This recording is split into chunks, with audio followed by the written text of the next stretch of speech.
Olá pessoal, vamos falar hoje sobre ótica geométrica, que está no plano de estudo tutorado do PET do segundo ano, do ensino médio regular diurno, no volume 1.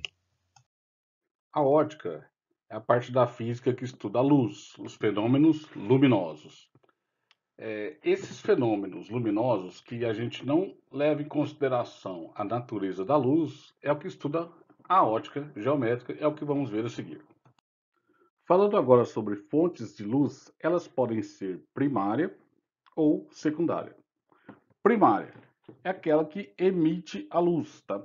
Tem um exemplo aí, o sol, uma vela acesa e uma lâmpada acesa. Então, aquelas fontes que emitem luz, nós chamamos de fonte de luz primária. Fonte de luz secundária, elas não emitem luz, elas apenas refletem a luz. E a parte de reflexão, vamos ver um pouquinho mais para frente. Então, por enquanto, a gente só vai definir isso aí: fonte de luz primária e secundária. Fonte de luz pontual e extensa, isso vai depender muito do problema, tá? Pontual ou pontiforme. É muito comum a gente ver nos livros a palavra pontiforme. Então, se eu estiver trabalhando numa estrela, por exemplo, em uma galáxia, eu posso muito bem tratar aquela fonte de luz como uma fonte pontual ou pontiforme, tá? Apenas um pontinho ali. Dependendo do problema, também eu posso usar uma lâmpada acesa de um refletor do estádio, por exemplo. Então, se tem esses dois exemplos que a fonte de luz pontual ou extensa vai depender do problema, tá? A extensa é que quando as dimensões não são desprezíveis, tá? Nós temos que observar o tamanho da fonte. Quando a gente vai trabalhar com eclipses, por exemplo, a gente tem que levar em consideração o tamanho do Sol, o tamanho da Lua, neste caso aqui que estamos no desenho aqui do slide. E se eu estiver trabalhando dependendo do problema, vamos supor que é uma lâmpada fluorescente daquelas compridas, né, que a gente muito comum vê em prédios públicos ou em garagens de casa, ou até mesmo na casa. Coloquei um sabre de luz aí, porque eu gosto de Star Wars. Mas dependendo do problema, a gente tem que levar em consideração as dimensões da fonte, tá? Isso vai depender muito do problema. Estou colocando aqui uns exemplos de raio de luz. Um deles é o laser, que já está aqui nesse primeiro slide. O outro uma luz, são raios de luz que saem do Sol e passam pela copa das árvores, dá essa imagem bonita aí. E o outro aqui, o terceiro, é um raio de luz, que ele é uma composição de luz branca, né, que passa, quando ele passa pelo prisma, ele sofre uma dispersão da luz, né? Então, isso aqui é uma representação gráfica que acontece. Tem um disco do Pink Floyd que faz bem isso aí. Então vamos lá. Representação de um raio de luz. Então, nós vamos representar o raio de luz por um segmento de reta orientado, tá? Então, tem aqui uma reta, é orientada com essa setinha visando para onde que a luz está caminhando, tá? Então, tem um exemplo aqui de uma lanterna, tem vários raios de luz saindo da lanterna, está sendo incidido sobre uma superfície refletora, e esses aqui são os raios refletidos, tá?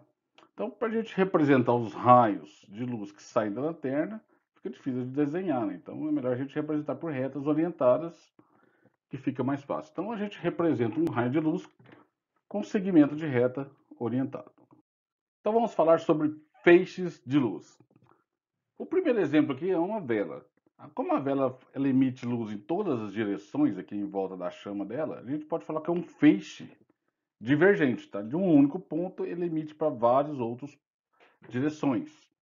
Então, quando acontece isso, a gente fala que o feixe de luz ele é divergente. Outro exemplo é o feixe de luz convergente, tá? Então, são vários raios de luz que são incididos sobre um único ponto. O exemplo que a gente tem aqui, os raios geralmente, como são uma fonte muito extensa, nós podemos considerar que esses raios chegam à Terra paralelos. Então, quando eles chegam paralelos aqui nessa lente, nesse exemplo da foto, eles convergem para um único ponto, tá? Geralmente menino, quando acha uma lente, gosta de sair queimando formiguinhas, acendendo palito de fósforo, queimando folha de papel, queimando a pele do coleguinha. Então esse feixe, após ele passar pela lente, a gente é um exemplo também de feixe convergente, tá? Feixes paralelos são quando os raios são todos paralelos, tá? O laser consegue bem isso, é uma fonte de luz bem concisa, né? Ele é bem coerente, ele é bem coeso. Então, o laser, ele consegue, assim, é um bom exemplo, tá? Não é perfeitinho, assim, todo paralelo, mas é um bom exemplo, aproxima bem desse feixe paralelo. A gente pode usar ele como exemplo aqui, tá? Meio óptico. O meio óptico é um ambiente por onde a luz se propaga, tá? Então a gente vai ver 3 exemplos aí. Esse é um exemplo, tem até no livro do Ramalho, tá? Aqui eu coloquei que acho que às vezes fica meio apagado a figura, mas é do livro do Ramalho, tá? Da editora Moderna. Então, quando o meio é transparente, os raios chegam nesse meio e conseguem atravessá-lo, tá? Então, um exemplo aqui, por exemplo, esse globo aqui, a luz está sendo refletida sobre ele, e a luz que é refletida do globo, que chegaria até os nossos olhos aqui, o meio transparente seria isso aqui, tá? Você passa e consegue enxergar perfeitamente o globo ali do outro lado. O meio translúcido, tá? Se os raios chegam paralelos nele, quando eles saem desse meio translúcido, eles não são em paralelo. Então a imagem não fica bem formada do objeto que está atrás do meio translúcido. O mesmo exemplo é o globo ali que o pessoal da geografia usa para. Geralmente é o pessoal da geografia que usa mais. Então tá aqui. Não fica uma imagem perfeita, tá? Então, porque quando os raios atravessam esse meio, que a gente chama de translúcido, eles não saem mais paralelos. Eles podem chegar paralelos, mas não saem. E o meio opaco é aquele raio, aquele objeto que absorve toda a luz, ele não deixa ela passar. Então você não enxerga o que está atrás do objeto, quando esse objeto é um objeto opaco, tá? Então, esses são os meios de propagação da luz, o meio onde a luz se propaga. Princípios da ótica geométrica. O primeiro deles é a propagação retilínea da luz. A luz se propaga em linha reta.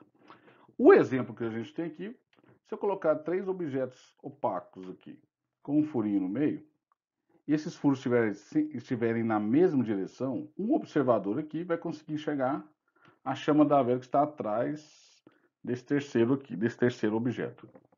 Então, se a luz não caminhasse em linha reta, ele não conseguiria enxergar, ele ia fazer curva aqui, né? Não ia passar pelo furo. Então, mas como a luz ela se propaga em linha reta, a gente consegue enxergar. Então, um exemplo seria esse. Outro exemplo legal também de a gente ver aqui que, vamos supor que eu tenho um objeto opaco aqui, eu tenho uma fonte de luz pontual, e se eu representar os raios de luz que saem dessa fonte pontual, que tangencia aqui, ó, cada cantinho desse objeto, a gente pode ver que aqui vai dar uma semelhança de pirâmides, né? Então, esse objeto formado é uma pirâmide, esse aqui onde fez a sombra, vai acompanhar direitinho. Você consegue desenhar a sombra desse objeto antes mesmo de você ligar essa lâmpada, essa fonte. Então, quando você faz as linhas retas tangenciando cada pontinha dela aqui, você consegue até desenhar onde vai ser a sombra, tá? Isso também serve como um exemplo para a gente ver que a luz se propaga em linha reta. Falar um pouco sobre eclipse, porque o eclipse serve. A gente vai usar o princípio da propagação retilínea da luz para explicar como acontece o eclipse, né? Então aqui tem 2 exemplos de eclipse. Um total é um eclipse do Sol, né? O que é um eclipse do Sol? É um eclipse quando a Lua atravessa na frente do Sol e tampa a luz do Sol, a gente não consegue ver. No eclipse total, é o que acontece essa primeira foto aí, que é a foto do eclipse mesmo, eu sei que eu tirei da internet. Inclusive até a foto de fundo do meu computador. Então, acontece isso. O eclipse total a gente fica vendo essa imagem bonita dos raios do Sol que passam pela Lua. A gente fica aqui na sombra da Lua, né? Isso aqui é um eclipse parcial, tá? A gente não vê total, né? Vê parcial. Diminui bastante a intensidade de luz do Sol que chega até nós e a gente consegue ver isso, tá? É mais ou menos assim. Vai depender do local onde você está na Terra na hora do eclipse. Antes de falar de eclipse, quero lembrá-los que esse desenho não está em escala. A Terra não é maior que o Sol, a Lua, enfim, não está em escala, tá? Se a gente fosse fazer um desenho em escala para explicar isso, não daria, não dá. Nem em desenho, nem, sei lá, não dá. Então, nós temos que reduzir o tamanho do Sol, da Lua e da Terra para a gente poder conseguir explicar, entendeu? Só lembrando isso. Então vamos lá, o Sol é uma fonte de luz bem extensa, tá? Então vamos pegar um ponto de Sol que ele emite luz para todos os lados, tá? E eu vou pegar 3 raios que saem desse ponto. Um deles chega até o topo da Terra aqui, onde que vai dividir a parte de dia e noite aqui, ó. Outro raio de luz que vai sair, ele vai tangenciar a Lua aqui, por esse lado, no topo aqui também. Outro raio vai tangenciar a Lua na parte de baixo aqui da Lua, tá? E esses raios verdes, aqui, essas linhas verdes, vão representar 3 raios também de luz que saem do mesmo ponto. Então, um tangencia a Lua aqui pela parte de cima, o outro tangencia por baixo e o outro vem aqui na Terra, onde que vai dividir o dia e a noite aqui. Então, pessoal, vai funcionar da seguinte forma. Nessa parte aqui, ó, que a gente chama de... aqui está umbra, é sombra, né? Porque eu tirei do site espanhol, acho. Então, aqui, esse cone de sombra é onde que a pessoa vai ver o eclipse total. Então, quem tiver nessa bolinha aqui, ó, que tiver nesse local, na sombra da Lua, vai ver o eclipse total da Lua. Essa outra região aqui, que ela não está totalmente iluminada pelo Sol, mas também não está totalmente na sombra. É uma região que a gente chama de penumbra, tá? As pessoas que estiverem nessa região aqui, ó, de penumbra, eles não vão ver o eclipse total do Sol, eles vão ver apenas o eclipse parcial do Sol. E o resto do pessoal do mundo aqui, que tiver de dia, lógico, né? Que tiver desse lado, que onde é dia na Terra, vai ver o quê? Vai ver normal, não vai ver o eclipse, tá? E geralmente, como é um evento raro, assim, quando esse local onde que dá para ver o eclipse total, geralmente astrônomos e amantes de astronomia do mundo inteiro vão para esse lugar aqui, chega lá para observar o eclipse e geralmente chove no dia, tá? Então não pode acontecer isso também. É um evento raro e tem que dar sorte de não chover no dia. Então, é a explicação do eclipse usando os princípios da propagação retilínea da luz. Outro princípio da ótica geométrica é a independência dos raios luminosos. Os raios de luz são independentes entre si. Então, se eu tenho um raio azul aqui e tiver um laranja, um amarelo aqui, eles podem passar um pelo outro e um não interfere na trajetória do outro, tá? Então, um exemplo é isso. A independência dos raios é essa, que um pode cruzar com o outro e eles não interferem na trajetória um do outro. Outro exemplo seria quando acontece um grande evento, inauguração de um shopping ou de um show. Eles deixam esses raios de luz aqui, uns canhões de luz, iluminando as nuvens e tal, para todo mundo ver na cidade que está acontecendo algo diferente, né? O pessoal vê de longe aqueles raios. E geralmente quando esses raios cruzam um pelo outro, você vê que um não interfere na direção, na trajetória do outro, tá? Às vezes eu pergunto para os meninos, sabe quando você pega 2 lanternas e cruza um raio assim, sabe aquele barulho que faz? Tem gente que responde sim, não faz barulho nenhum, porque os raios são independentes, você pode cruzar eles e eles não vão fazer barulho, tá? Não vão interferir na trajetória um do outro. Outro princípio da ótica geométrica é a reversibilidade dos raios luminosos. Tá? O que isso quer dizer? Se eu estou vendo, se tem 2 pessoas em frente do espelho, esse rapaz aqui está vendo essa outra pessoa, quer dizer que essa pessoa também consegue ver o outro rapaz, tá?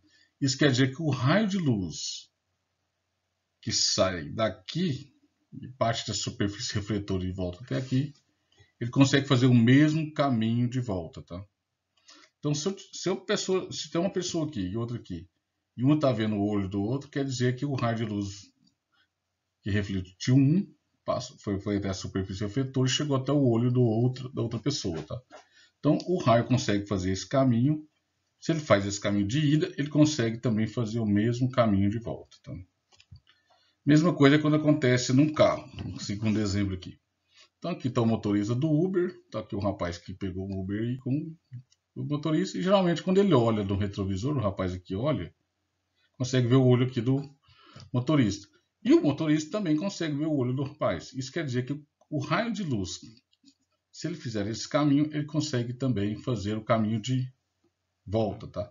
Então, se o raio faz um caminho de ida, ele consegue fazer esse mesmo caminho de volta.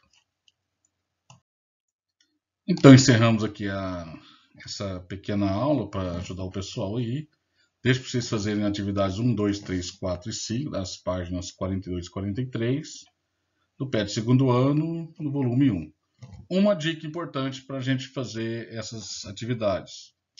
A gente vai usar praticamente só a ótica, o princípio da propagação retilínea da luz e, como a ótica é geométrica, a dica que eu deixo para vocês resolverem esses exercícios são semelhança de triângulos, tá? Então, se atentem a isso e boa atividade para vocês.